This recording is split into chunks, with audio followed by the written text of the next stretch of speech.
주님과 함께하는 이 고요한 시간, 주님의 보좌 앞에 내 마음을 쏟네. 사랑하는 성도 여러분, 오늘도 새벽에 하나님의 은혜와 사랑을 함께 나누시면서 출발하시는 귀한 시간 되기 바랍니다. 오늘도 주위에 건강하시고 하나님의 은혜 속에 살아가시는 하루가 되기 바랍니다. 잠깐 기도하겠습니다. 하나님 고맙습니다. 새날 새 아침을 너희에게 허락하셨으니 하나님의 은혜와 사랑이 충만한 복된 삶을 살아낼 수 있게 도와 주옵소서. 하나님이 우리에게 새날 주셨듯이 우리도 새 마음으로 응답하며 살게 하시고, 누구를 대하든지 무슨 일 앞에 서든지 하나님이 주시는 은혜와 지혜와 능력을 갖고 살아내게 하여 주옵소서. 세상 염려와 근심에서 벗어나게 하셨고, 또 하나님의 은혜와 사랑을 의지하며 하나님의 뜻이 무엇인지를 알고 그것을 먼저 구할 줄 아는 믿음의 사람 되게 하셨으니 감사합니다. 오늘도 하나님 저희들의 마음속에 하나님께서 주신 말씀대로 실천하며 행하며 살 수 있는 힘도 얻게 하여 주옵소서. 예수님 이름으로 기도합니다. 아멘. 찬송 함께 부르겠습니다. 찬송가 204장을 함께 부르겠습니다.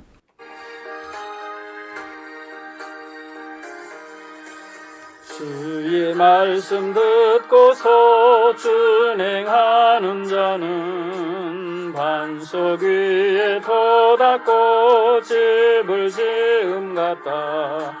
비가 허공을 나며 바람 부딪혀도 반석 위에 세운 집 무너지지 않네. 잘 짓고 잘 짓세 우리 집 잘 짓세. 만세 반석 위에다 우리 집 잘 짓세. 주의 말씀 듣고도 행치 않는 자는 모래 위에 터닫고 집을 지음 같아.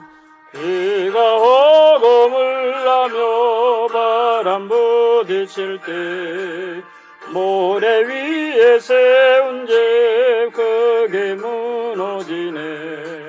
잘 짓고 잘 짓세 우리 집 잘 짓세. 만세 반석 위에다 우리 집 잘 짓세. 우리 모두 하나님 말씀 잘 지키면서 믿음의 집을 잘 지어가기 바랍니다. 모든 사람들 집을 짓는 자니 반석 위가 아니면 모래 위에 짓네. 우리 구주 오셔서 지은 상을 줄 때 세운 공로 따라서 영영성 볼 주리. 잘 짓고 잘 짓세 우리 집 잘 짓세. 만세 반석 위에다 우리 집 잘 짓세. 아멘. 오늘 하나님께서 주시는 말씀을 함께 찾아 봉독하겠습니다. 마태복음 7장 13절부터 29절까지 말씀을 봉독하겠습니다. 마태복음 7장 13절로 29절 말씀입니다. 신약성경 10페이지에 있습니다. 좁은 문으로 들어가라. 멸망으로 인도하는 문은 크고 그 길이 넓어 그리로 들어가는 자가 많고 생명으로 인도하는 문은 좁고 길이 협착하여 찾는 자가 적음이라. 거짓 선지자들을 삼가하라. 양의 옷을 입고 너희에게 나오나 속에는 노략질하는 일이라. 그들의 열매로 그들을 알지니 가시나무에서 포도를 또는 엉겅퀴에서 무화과를 따겠느냐. 이와 같이 좋은 나무마다 아름다운 열매를 맺고 못된 나무가 나쁜 열매를 맺나니 좋은 나무가 나쁜 열매를 맺을 수 없고 못된 나무가 아름다운 열매를 맺을 수 없느니라. 아름다운 열매를 맺지 아니하는 나무마다 찍혀 불에 던져지느니라. 이러므로 그들의 열매로 그들을 알리라. 너더러 주여 주여 하는 자마다 나더러 주여 주여 하는 자마다 다 천국에 들어갈 것이 아니요 다만 하늘에 계신 내 아버지 뜻대로 행하는 자라야 들어가리라. 그날에 많은 사람이 나더러 이르되 주여 주여 우리가 주의 이름으로 선지자 노릇하며 주의 이름으로 귀신을 쫓아내며 주의 이름으로 많은 권능을 행하지 아니하였나이까 하리니 그때에 내가 그들에게 밝히 말하되 내가 너희를 도무지 알지 못하니 불법을 행하는 자들아 내게서 떠나가라 하리라. 그러므로 나의 이 말을 듣고 행하는 자는 그 집을 반석 위에 지은 지혜로운 사람 같으리니 비가 내리고 창수가 나고 바람이 불어 그 집에 부딪히되 무너지지 아니하나니 이는 주추를 반석 위에 놓음 까닭이요. 나의 이 말을 듣고 행하지 아니하는 자는 그 집을 모래 위에 지은 어리석은 사람 같으리니 비가 내리고 창수가 나고 바람이 불어 그 집에 부딪힘에 무너져 그 무너짐이 심하니라. 예수께서 이 말씀을 마치시고 무리들이 그 가르치심에 놀라니 이는 그 가르치시는 것이 권위 있는 자와 같고 그들의 서기관들과 같지 아니함일러라. 아멘. 오늘 사랑하는 성도 여러분, 산상설교 마지막 부분의 말씀을 우리가 함께 읽었습니다. 본문 말씀에도 여러 가지 짤막짤막한 가르침이 담겨 있는데요. 첫 번째는 이런 말씀을 하셨어요. 13절 14절에 좁은 문으로 들어가라 라고 하는 말씀이에요. 좁은 문으로 들어가라 라고 표현했을 때에 넓은 문과 좁은 문을 비교하면서 말씀을 하시는데 비유적으로 말씀하시는 건데 예수님의 이 표현들을 보면은 어떤 직접적인 언어로다가 믿음의 길을 걸어가라 아니면 구원으로 인도하는 복음으로 인도하는 길로 가라 이렇게 말씀하시면 우리는 얼른 이해가 되겠는데 오늘 이게 비유적으로 표현하신 거잖아요. 좁은 문으로 들어가라. 그 문은 어떤 문이라고 표현한 거냐면 14절의 서두에 생명으로 인도하는 문이라는 거예요. 그런데 그 문은 어떻다는 거예요? 좁다는 거예요. 또 그 문으로 가는 사람이 그래서 적다는 거예요. 그런데 넓은 문이 있는데 그 넓은 문은 어디로 가는 문입니까? 이거는 멸망으로 가는 문이랍니다. 예를 들어서 간판에 멸망으로 가는 문 이렇게 써놨다든지 생명으로 가는 문 이렇게 써놨다면 사람들이 어디를 들어갈까요? 아마도 글씨를 읽을 줄 아는 사람이면 아마 판단력이 없더라도 글씨를 읽을 줄 아는 사람이면 한 번쯤은 머물러서 생각을 해보고 그런 다음에 이제 생각을 하고 난 다음에 생명으로 가야지 하고 들어갈 게 뻔해요. 그렇죠? 그런데 보통 사람들은 그런 문이라고 써 있는 대로 가고 있는 게 아니고 써 있질 않거든요. 그래서 사람들이 자기가 원하는 대로 가게 돼요. 대부분은 원하는 대로 가고 두 번째는 많은 사람들이 가는 대로 가요. 많은 사람들이 가는 데. 여러분 가끔 길을 가실 때 보통 가는 거 보면은 또 어디로 갑니까? 자기가 친숙한 길로 가요. 자기에게 친숙한 길. 지름길이 있거나 아니면 또 새로운 길이 있어도 안 가본 길로는 잘 안 가게 되더라고요. 자, 보세요. 많은 사람이 가는 길, 그리고 넓은 길, 그리고 친숙한 길, 이런 데로 보통 가잖아요. 그런데 오늘 본문의 말씀에 보면 좁은 길, 협착한 길이라. 협착한 길, 좁은 문, 협착한 길.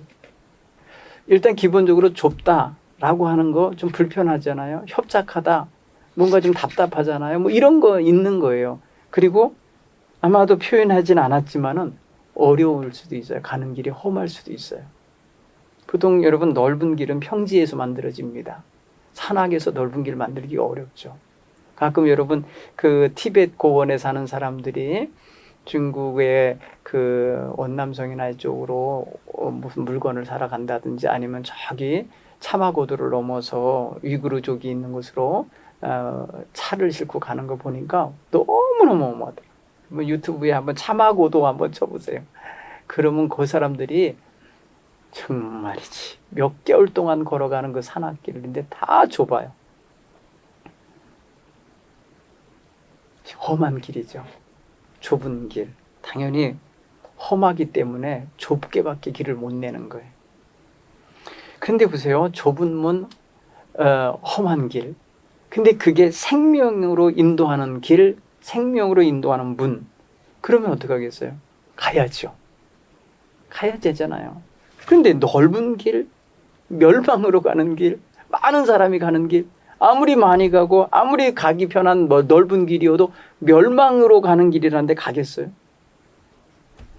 자, 여기서 우리가 생각을 잘 하셔야 됩니다.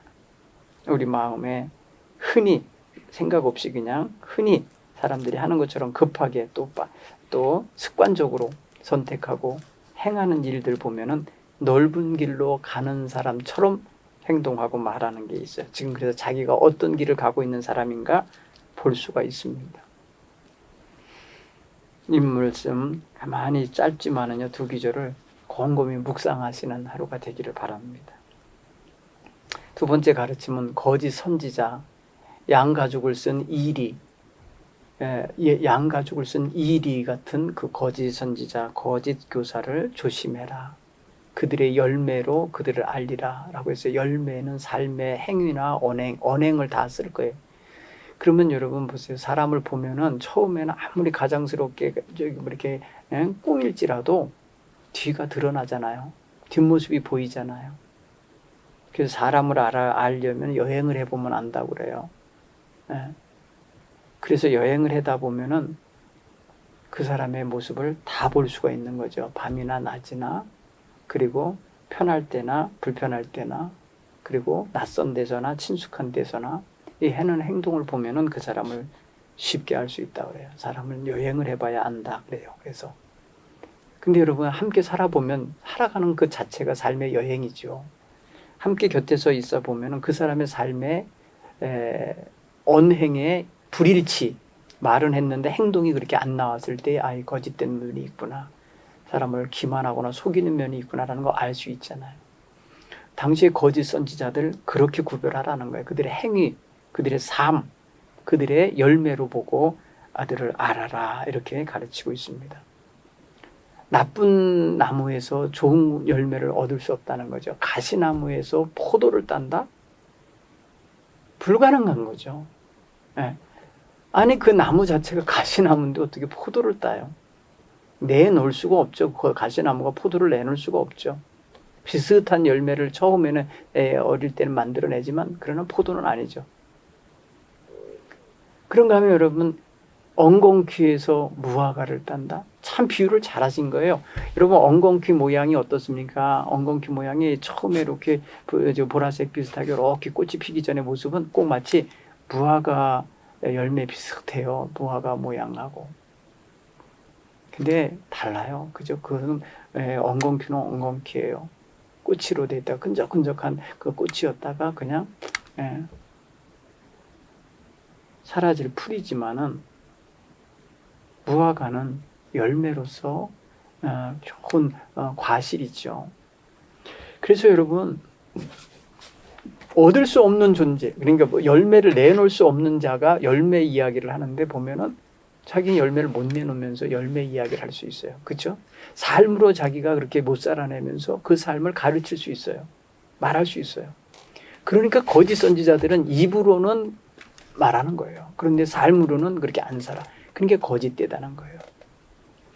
그래서 우리 7장 아까 6절에서인가요? 어제 본 것 중에 외식하는 자라고 하는 단어를 썼는데 바로 그렇게 표현될 수 있는 존재죠. 오늘 거짓 선지자라고 표현이 되죠. 여러분 이걸 구별할 수 있게 되기를 바랍니다. 그 다음에 입술로 주여 주여 주여 주여 이렇게 떠들어대는 사람, 경건한 사람, 거룩한 사람, 믿음 좋은 사람으로 착각하면 안 돼요. 뭐라고 표현했습니까? 하늘에 계신 내 아버지 뜻대로 행하는 자라야 천국에 들어간다. 주여 주여 하는 자가 천국 들어갈 것이 아니라 아버지 뜻대로 행하는 자라야 돼. 뭐예요? 삶이죠. 뜻대로 살아가는 삶이 있어야 된다는 거예요. 그러니까 이거는요, 이제 거짓 선지자 문제는 두 번째 치고 자기 자신을 한번 보게 만들어주면 돼요. 이거는 내가 정말 주여 주여 하는 입술로만 예수 믿는 사람 같은 모습이 아니라 삶으로서 예수 믿는 사람답게 살아내고 있는가 돌아보게 하는 말씀이 아닌가 싶어요. 그렇죠? 여러분, 믿음의 시간이 길어지면 입술의 고백과 삶의 실천이 거리감이 없어요. 거의. 무슨 소리냐면은 입술로 아멘 했으면 생활로서도 아멘에 합당한 생활을 해요. 그렇죠? 그리고 그 말씀이 자기의 생활의 한 뭐랄까 모습이 되고 내용이 되고 그것이 삶의 틀이 될 수 있어요. 그게 입술로 고백한 것과 생활에서의 거리감이 최대한 좁혀진 사람의 모습일 거예요. 오늘 우리가 근데 입술로는 경건한 하나님의 백성 같은데 생활은 그냥 완전히 개차반이야. 세상 사람하고 똑같아. 예수 안 믿는 사람 같아. 라고 말하면 너무 거리가 있는 거예요. 그런 면에서 우리를 돌아보게 하는 말씀이에요. 이게 우리가 계속 교회에서 하나님의 말씀을 듣고 내가 개인적으로 성경을 읽고 묵상한 것에 있으면 아멘 했으면 그것이 생활에 적용되고 점점 이렇게 해서 가까워져야 돼. 말씀이 생활 속으로 들어가서 파고 들어와야 돼요. 그래서 생활과 말씀이 하나가 되어야 이게 우리 그리스도인의 능력 있는 삶이 될 줄 믿습니다. 그래야 사탄이 그 틈을 타지 못하고 이 강력한 힘을 끊어낼 수가 없는 거예요. 우리 성도 여러분 그렇게 살아가길 바랍니다. 오늘 성경 그래서 마지막 부분이 뭐냐면 예수님의 산상설교 마지막 부분에 행하지 않는 자, 곧 입술로만 주여 주여 하고 아멘 아멘 하고 했던 사람들의 칭찬이 아니에요. 그들에 대한 칭찬을 말하려고 하신 게 아니에요. 그건 칭찬거리도 아니에요. 오히려 하늘에 계신 내 아버지 뜻대로 행하는 자라야 천국에 들어간다라고 하면서 천국 들어가는 문제와 연결을 지으셨어요. 그걸 비유적으로 오늘 뭐 한 거예요? 집 짓는 자. 반석 위에 집을 지을 것이냐 모래 위에 집을 지을 것이냐라고 표현하신 거죠. 여러분 모래 위에다가 집을 짓는 거는 그냥 막 작대기도 금방 꽂혀지고요. 기둥 박는 것도 쉽고요. 터 닦기도 쉬워요. 그래서 금방 지을 수 있지만 반석 위에다 집을 짓는 건 어려워요. 반석을 구멍 뚫어서 거기다 기둥을 세우고 거기에 말입니다. 이렇게 편편하게 고르게 만들려면 그 정질해야 되고 얼마나 시간이 오래 걸리겠어요. 그냥 반석 위에 집을 짓는 사람과 모래 위에 집을 짓는 사람은 아주 극대비가 되는 거죠. 말씀을 듣고 아멘 아멘 하고서 행하지 않는 자는 모래 위에 집을 짓는 자와 같고 아멘하고 그 아멘한 것을 실천으로 옮기기까지 그 어렵고 힘들어도 그걸 지켜내는 사람은 반석 위에 집을 짓는 사람 같다는 거예요. 그럴 때 비가 오고 창수가 하고 바람이 불었을 때에 그 집이 결과를 보여주는데 여러분 말씀을 아주 차곡차곡 듣고 그거대로 행한 사람은 든든한 집을 지은 사람과 같아서 비가 오거나 바람이 불거나 아니면 창수가 나서 집을 위협할 때 든든히 서 있는다는 거죠. 믿음의 집이. 오늘 우리가 한번 돌아보셔야 돼요. 우리가 조금만 환란이 있어서 그냥 훅 꺼지고 말입니다. 무슨 말 한 마리 듣고도 말입니다. 상처받았네 어쩌네 하면서 무너지는 거 보면 믿음의 뿌리가 정말 하나님 앞에 반석 위에 서 있지 못한 증거라는 것을 얼른 간파해야 됩니다. 여러분 오늘 우리의 믿음을 한번 점검하는 날이 됐으면 좋겠습니다. 지금 코로나 상황이 3차 유행이 조금 잦아지어서 현장 예배를 지난주부터 했는데 여러분 하나님 앞에서 정말 우리 믿음 생활 다시 한번 점검하는 기회가 되시기 바랍니다.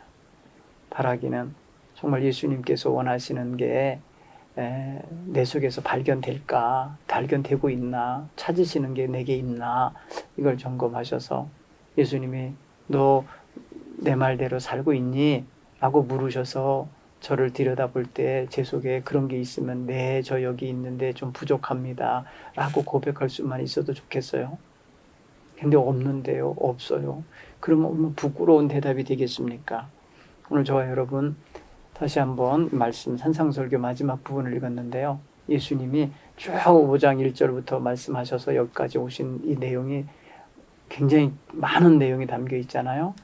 가장 중요한 거 한 가지가 있다면 말씀을 들었냐? 그럼 그렇게 살아라. 이렇게 말씀하시는 거예요.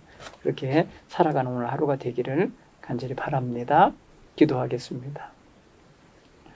하나님 고맙습니다. 오늘 귀한 말씀 마음에 묵상하면서 하루를 출발합니다. 하나님 정말 황금과 같은 그런 귀한 말씀이라 황금률이라고도 표현하는 이 상상설교의 말씀을 들으면서 저희들을 점검하게 해주셔서 감사합니다. 부족함이 많았습니다. 많이 있습니다. 도와주시옵소서. 하루하루가 하나님 말씀으로 잘 다듬어지고 채워지고 고쳐지고 치유되는 은혜가 있게 해 주옵소서. 오늘도 주님 말씀 붙잡고 출발합니다. 하나님 동행하여 주옵소서. 연약할 때 도와주옵소서. 갈 바 모를 때 인도해 주옵소서. 감정에 사로잡힐 때 하나님 진정시켜 주옵소서. 우리 구주 예수님의 이름으로 기도하옵나이다. 아멘.